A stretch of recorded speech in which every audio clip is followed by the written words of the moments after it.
Vandeham Sri Guru Sri Juta Padakamalam Sri Gurun.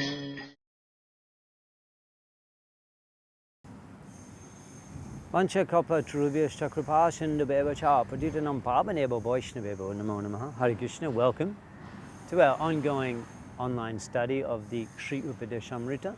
In our previous lesson, lesson 3, we were looking at text 4 of the Upadeshamrita. We were looking at our experience of Sadvidha Priti Lakshana, the 6 loving symptoms as demonstrated amongst and performed amongst devotees in ISKCON.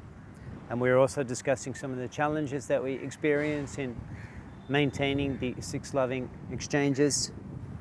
We were discussing the relevance of the verse Nitya Siddha Krishna Prem in terms of applying these 6 loving exchanges in preaching and spreading Krishna consciousness and providing association to people in general in this way. Qualifications required to utilize contributions and spending at least 50% of one's incomes in the service of the Lord. Let's take a look at lesson 4, texts 5 to 6 of Sri Upadeshamrita, translation and commentary by ISKCON founder Acharya, His Divine Grace A.C. Bhakti Vedanta Swami Srila Prabhupada. Om Agyana Timirandasya Gyananjana Shalakaya Chakshush Unmilatang Jena Tasmai Sri Gurave Namaha. Namo Vishnu Padaya Krishna Prasthaya Bhutale Srimade Bhakti Vedanta Swami Tinamane Namaste Saraswati Devi Gauruvani Pracharne Nivishesha Shunnavadi Prashtatadeshtane Sri Krishna Chaitanya Prabhu Nityananda Sri Advaita Gadadha Sri Vasadi Gaur Bhaktivinda Hare Krishna Krishna Krishna Hare Hare Hare Ram Ram Ram Hare Hare Mukham Kaditi Bachalam Bhangam Langayate Girim Jat Kripatavaham Bande Sri Gurum Dinatarinam.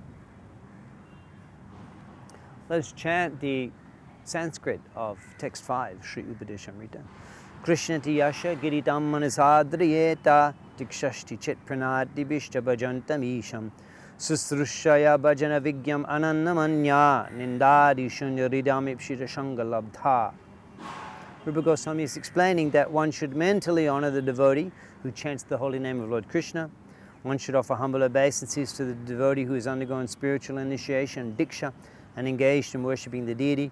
And one should associate with and faithfully serve that pure devotee who is advanced in undeviated devotional service and whose heart is completely devoid of the propensity to criticize others. Prabhupada in his purport explains, in order to intelligently apply the 6-fold loving reciprocations mentioned in the previous verse, one must select proper persons with careful discrimination. Srila Rupa Goswami therefore advises that we should meet with the Vaishnavas in an appropriate way according to their particular status. In this verse, he tells us how to deal with the 3 types of devotees, the Kanishta Adhikari, the Madhyam Adhikari, and the Uttam Adhikari. So let's take a look at Srila Rupa Goswami's description of the Kanishta Adhikari, the beginning stage of devotional life. Krishnati Yasha Giritam Manasadriyeta. In the words of the speech, Giri, Manasa Adriyeta, one should mentally honor. One should mentally honor any person who in any way is chanting the names of Krishna. In this connection, Prabhupada gives the example of George Harrison, the famous musician from the Beatles. One of our friends, a famous English musician, has become attracted to chanting the holy names of Krishna. We offer our respects to him without reservations. Now, not necessarily that George Harrison was at the standard of the Madhyam Bhakti and following all of the required principles, but Prabhupada is explaining here that Krishnati Yashagiri Manasadriyeta, such a devotee who's chanting Hare Krishna, from whose lips the holy name can be heard. Manas Adriyeta, in the mind we show respect to such a person. Prabhupada's explaining, we offer him respect without reservation, for we are actually seeing that this gentleman is advancing gradually in Krishna consciousness. Such a person should always be shown respect. Even in his records, he has several times mentioned the holy name of Krishna. Of course, those of you who are familiar with the huge contribution that George Harrison made to spreading Krishna consciousness. In fact, I heard once that the devotees were asking about George Harrison's initiation, and Prabhupada said he already has the name of the Lord, Hari-son. Hari-son. The tremendous impact he had on spreading Krishna consciousness with his hit record, My Sweet Lord, in which the Hare Krishna mantra was sung. And it became a famous hit all over the world, and in this way he contributed in such a major way for spreading Krishna consciousness in every home in the Western world. Also, George Harrison contributed the cost of publishing the Krishna book, and he's written the introduction to the Krishna book. At his home, he offers respect to pictures of Krishna and also to the preachers of Krishna consciousness. In all regards, he has a very high estimation of Krishna's name and Krishna's activities. The conclusion is that anyone who is trying to advance in Krishna consciousness by regularly chanting the holy name should always be respected by the Vaishnava. George Harrison, the key. Prabhupada's quoting several verses from Chaitanya Mahaprabhu's teachings in the Chaitanya Charitamrita Madhya Lila. Prabhu kahe, Mahaprabhu said, Jar mukhe shune ekbar Krishna naam, she puja shreshta shabakam. If one hears a person say even once the word Krishna, that person should be accepted as the best man out of the common group. Ataeb jar mukhe ek Krishna naam, she to Vaishnava koriha taha shaman. One who is interested in chanting the holy name of Krishna, or who by practice likes to chant Krishna's names, should be accepted as a Vaishnava and offered respects as such, at least within one's mind. So many devotees that chant the name of Krishna, that come to the temple, Jai Gopal, Jai Sri Radhe, these persons are all considered a preliminary level of Vaishnava, and we should respect and have relationships with such Kanishta Vaishnavas. Now Rupa Goswami explains the symptoms of the Madhyam, the medium-situated devotee. Dikshati chet pranati bishta bhajantam isham.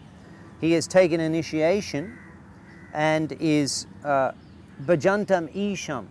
He's seriously engaged in worshipping the Lord, a committed devotee. So such a devotee, pranati be, we should offer our humble obeisances to. Not necessarily that we should be overly conscientious of whether or not the devotee has taken initiation in our line. The Madhyam Bhakta may also be considered committed devotee. He may not have taken initiation as such, but if he's on the level of an initiated devotee and that he's following the principles and chanting 16 rounds of Mahamantra each day, then he should be shown respect, and we can pay our obeisances to such a committed devotee, even though he may not have actually taken initiation, but he may be preparing to take initiation or desiring to take initiation, and is similarly situated in a very substantial, regulated practice of Krishna consciousness, a committed practitioner. To such a devotee, we can offer our humble obeisances and place our head on the ground at their feet. Ishware, now, Prabhupada in his purport, he goes on to explore in more detail the specific distinction between the Kanishta Bhakta and the Madhyam Bhakta. Let us examine. Prabhupada is quoting from Srimad Bhagavatam, Ishware tara dineshu palesheshu dvishachacha premi maitri kripo pekshasha karoti samadhyama. The symptoms of the Madhyamadikari are that he is a worshipper of the Supreme Personality of Godhead as the highest object of love. He makes friends with the devotees, he's merciful to the ignorant, and he avoids those who are envious. So these four different types of activities are described. For the Supreme Lord, it's prema. He premamaya bhakti jog. With love and devotion, he worships and serves the Lord. Maitri. For the Vaishnavas, he has friendly relationships. For those who are innocent and as yet not realize their eternal relationship with Krishna, but have the potential of beginning devotional service, the Madhyam Bhakta, he is merciful to them, kripa, and he tries to bring them to Krishna consciousness. He tries to educate them in Krishna consciousness through preaching.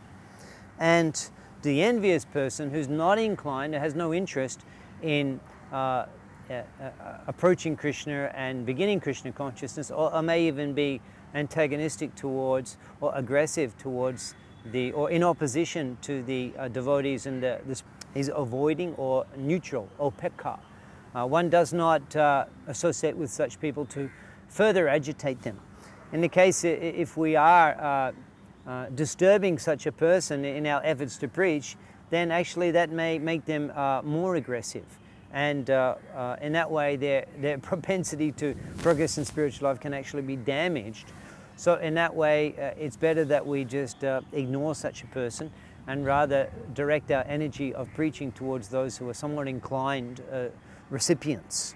Prabhupada goes on to quote from Srimad Bhagavatam 11th Canto, chapter 2, text 47, describing the distinction between the Madhyam and Kanishta level, that Acharyam eva haraye pujam ja shradayiyate na cha bhakteshu chanyeshu sha bhakta prakrita shmrita. The prakrita bhakta, the Kanishta devotee, the Kanishta Vaishnav, that is here described as the bhakta prakrita, the materialistic devotee. He may be Acharyam eva haraye pujam ja shradayiyate, very devotionally, very faithfully worshipping the Lord, or have faith in the deity. Perhaps the type of devotee who regularly visits the temple and takes darshan of the Lord and brings gifts for the Lord and worships the Lord in the temple. However, the distinction can be seen in the third line, that na tad bhakteshu chanyeshu. This devotee, he does not know how to behave toward devotees. Na tad bhakteshu.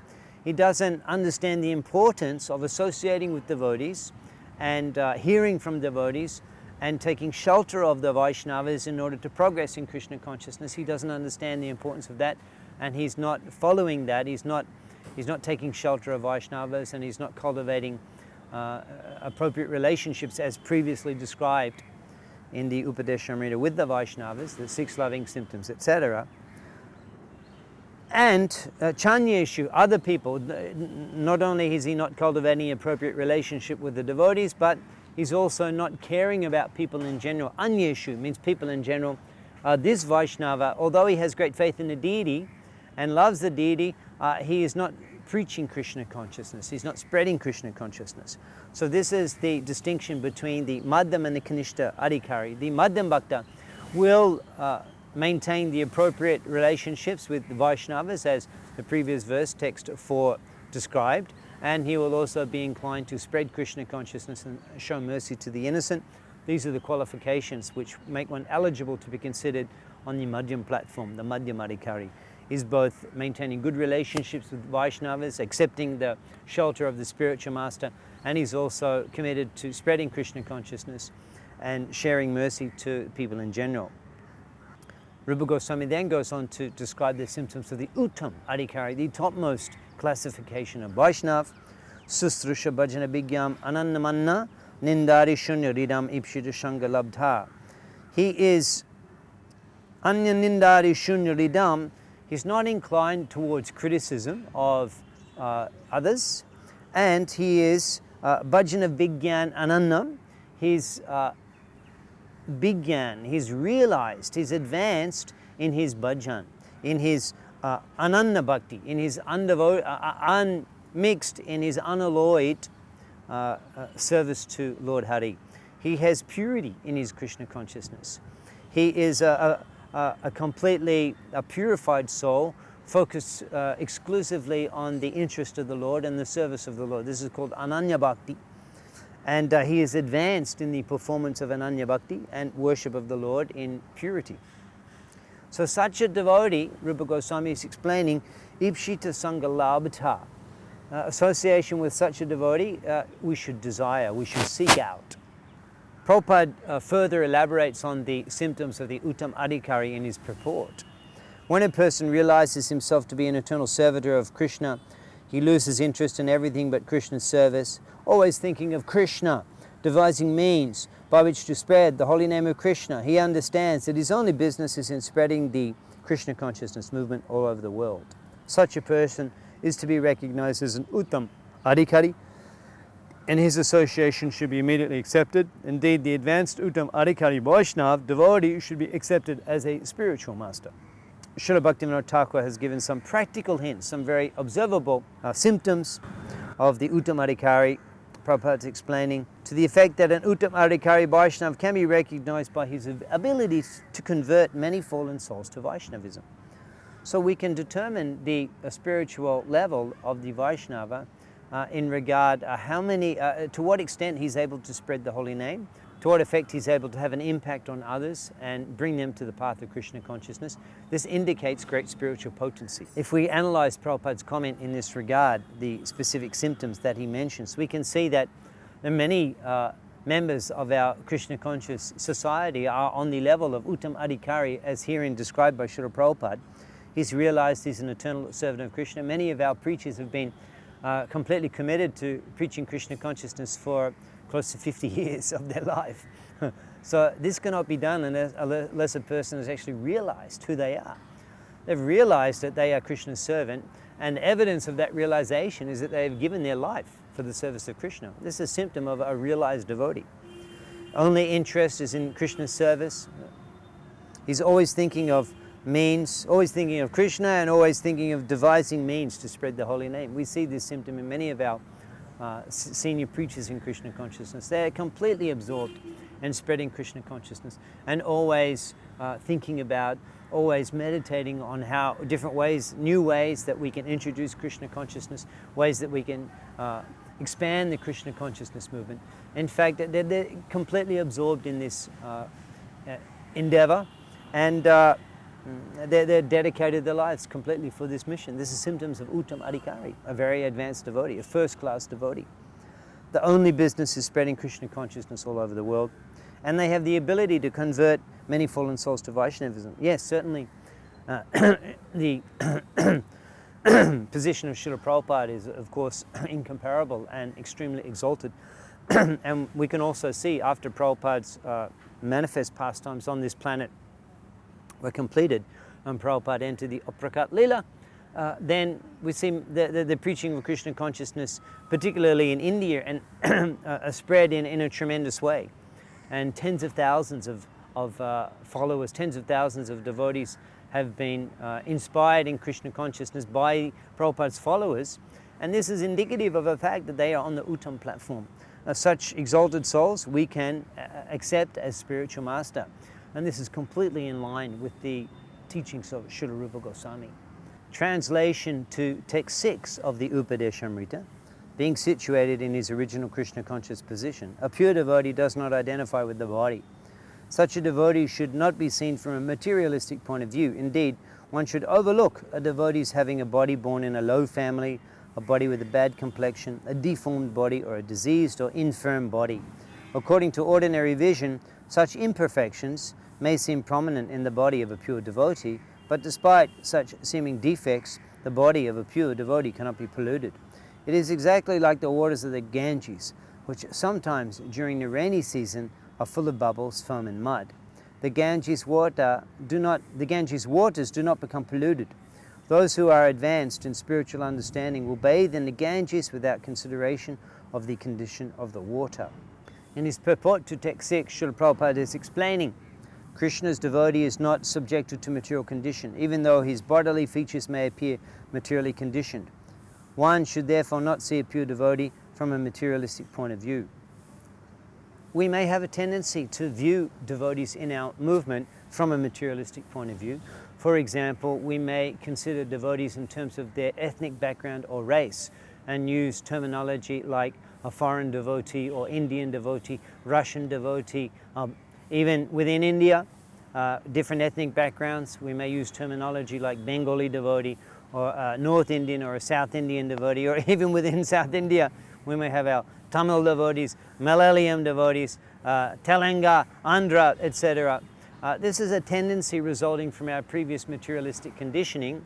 Aham mameti, I am this body, and everything related to this body is related to me. This is bodily consciousness of life. This tendency may be there, and sometimes we see in our activities in the Krishna consciousness movement. I'm residing in a large community in Sridham Mayapur, and we have devotees from different ethnic backgrounds, and still we see that the tendency amongst devotees is that they tend to develop friendship and interact generally with devotees from similar ethnic backgrounds, a South Indian group, a Chinese group, Russian group, a Bengali group, Oriental group, etc.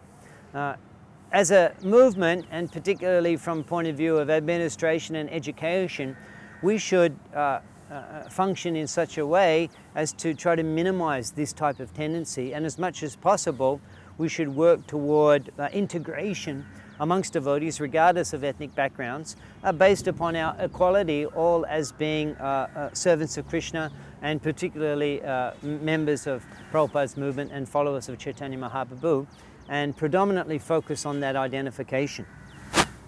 Prabhupada's continuing in his comments that actually observing a devotee from a materialistic point of view in this way is detrimental for one's advancement in Krishna consciousness.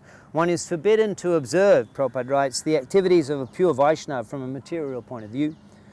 For the neophyte, especially, considering a pure devotee from a material point of view is very injurious. One should therefore avoid observing a pure devotee externally, but should try to see the internal features and understand how he is engaged in the transcendental loving service of the Lord. In this way, one can avoid seeing the pure devotee from a material point of view, and thus one can be gradually purified, become a purified devotee himself.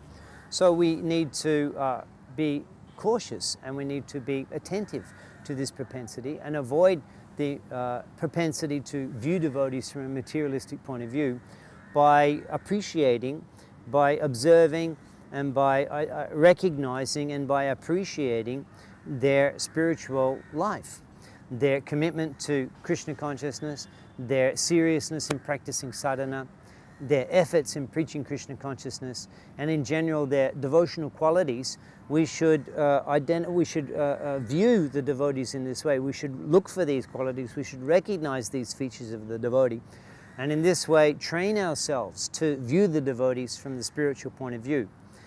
In this way we can protect ourselves from the materialistic approach, which can be very injurious for our development in Krishna consciousness. This is a very important point, and particularly relevant in Rupa Goswami's instructions from Upadeshamrita centuries ago, but actually especially relevant for us in the circumstances that we find ourselves in the multi-ethnic environment of the ISKCON society. Prabhupada similarly goes on to describe the importance of viewing the pure devotee, the Uttam Bhakta, in the appropriate manner, and specifically being careful to avoid a critical mentality toward an advanced Uttam Bhakta, and the tendency to advise or to instruct an Uttam Bhakta is also something that we have to be very careful to avoid. Prabhupada explains. An empowered person who is actually engaged in the confidential service of the Lord should not be treated as an ordinary human being, for it is stated that unless one is empowered by Krishna, one cannot spread the Krishna consciousness movement all over the world. In this case, we can see that Prabhupada is also reflecting in these comments in relation to the circumstances that he personally was facing when he was with us on the planet in his Prakat Lila spreading Krishna consciousness. Actually, Prabhupada was criticized by his peers, by his god brothers, and sometimes criticized for things that were not at all appropriate. And in fact, considering, as Prabhupada's mentioning here, the evidence of his empowerment, being uniquely empowered to single-handedly spread the Krishna consciousness movement all over the world, take the Srimad Bhagavatam out of India, take the holy name and travel on the Jaladuta, and be the first great Vaishnava preacher to step onto the Western world. And Prabhupada so effectively implanted Krishna consciousness and built the institute and society which is effectively spreading Krishna consciousness all over the world. The evidence is so overwhelming of his empowerment by the Lord. Prabhupada's explaining that such an empowered devotee cannot be considered an ordinary person, cannot even be considered an ordinary devotee, and therefore is not subject to criticism or instruction by ordinary devotees. Prabhupada's commenting. Prabhupada continues. It is also an offense to consider an empowered Vaishnava an object of disciplinary action. It is an offense to try to give him advice or to correct him. One can distinguish between a neophyte Vaishnava and an advanced Vaishnava by their activities. So it is offensive for a neophyte devotee to attempt to instruct or give an advice to a very advanced devotee, an empowered Vaishnava, the Uttam Adhikari. And the Uttam Adhikari also should not be considered to be subject of disciplinary action from junior devotees. This is very offensive and would be greatly detrimental in the spiritual life of the junior devotee. And Prabhupada is giving us some very important instructions here, which are also very relevant in our movement in ISKCON. Unfortunately, in the modern age of internet, we do find extensive criticism of senior devotees and very empowered devotees in the Krishna consciousness movement, published in internet. And of course, the people who criticize preachers in that way, acting in an offensive way, in a way which is very detrimental for their own spiritual advancement, and also simply hearing such criticism of ISKCON's preachers is also very detrimental to our spiritual advancement, and we should be very careful to avoid hearing and becoming polluted and contaminated by criticism of exalted preachers in Krishna consciousness movement. We should be very attentive to avoid hearing that criticism at all costs. So in conclusion, text 6, Prabhupada explains, in order to intelligently apply the sixfold loving reciprocations mentioned in the previous verse, one must select proper persons with careful discrimination. Srila Rupa Goswami therefore advises that we should meet with the Vaishnavas in an appropriate way according to their particular status. Hare Krishna, Srila Prabhupada ki jai.